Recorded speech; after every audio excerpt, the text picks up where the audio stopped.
Good morning. कसे आहात सगळेजण? मजेत ना? मजेतच असलं पाहिजे. सो आज आहे होळीचा दिवस. हा व्हिडिओ खूप उशिरा येतो आहे मला माहीत आहे, कारण की मी होते गावी. सो गावी असल्यामुळे नेटवर्क नव्हतं, त्याच्यामुळे मी व्हिडिओ शूट करून ठेवलं होतं. फक्त एडिट आणि पोस्ट करायचं बाकी होतं. सो ह्याच्यानंतर मग मी तुम्हाला पुढे कंटिन्यू ब्लॉग बघा, कारण की होळी कशी असते कोकणामध्ये ते तुम्हाला मी दाखवणार होते. तर नक्की व्हिडिओ शेवटपर्यंत बघा. सो इथे जेवण वगैरे करून घेतलं, म्हणजे जेवण करायची तयारी चालू केली होती. त्याच्या आधी म्हटलं चला एक कप चहा घेवा. सो मग इथे चहा पिऊन झाल्यानंतर दुपारची वगैरे कामं वगैरे झाली, जेवण बनवलं आणि इथे बघा आमचं हे परसावणं. इथे थोड्याफार भाजी वगैरे दाखवली आहे मी. ह्याचा नेक्स्ट दुसरा व्हिडिओ माझा असेल, तुम्हाला मी दाखवते काय काय भाजी लावली आहे ते.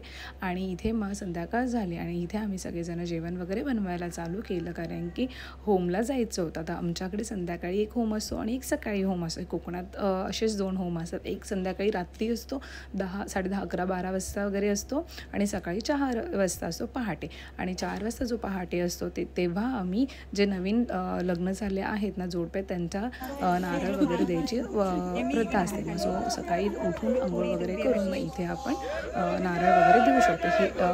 हा जो व्हिडिओ आहे ना तो रात्रीचा आहे. सो इथे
घरी वगैरे आलो आणि त्याच्यानंतर झोपल्यानंतर म्हणजे झोप अशी झाली नाही, आम्ही थोडी अंगणामध्ये मस्ती वगैरे केली आणि गप्पा वगैरे गोष्टी केल्या. त्याच्यानंतर 4 वाजता परत आमचा होम होता. तर 4 वाजता जो हा होम आहे ना, त्याच्यामध्ये जे नवीन लग्न झाले आहेत ना ते लोक मुलं येऊन ह्याच्यामध्ये ना नारळ टाकतात.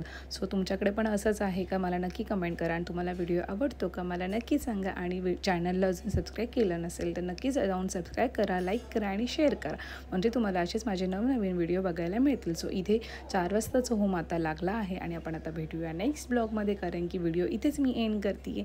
चलो भेटूया आपण, बाय.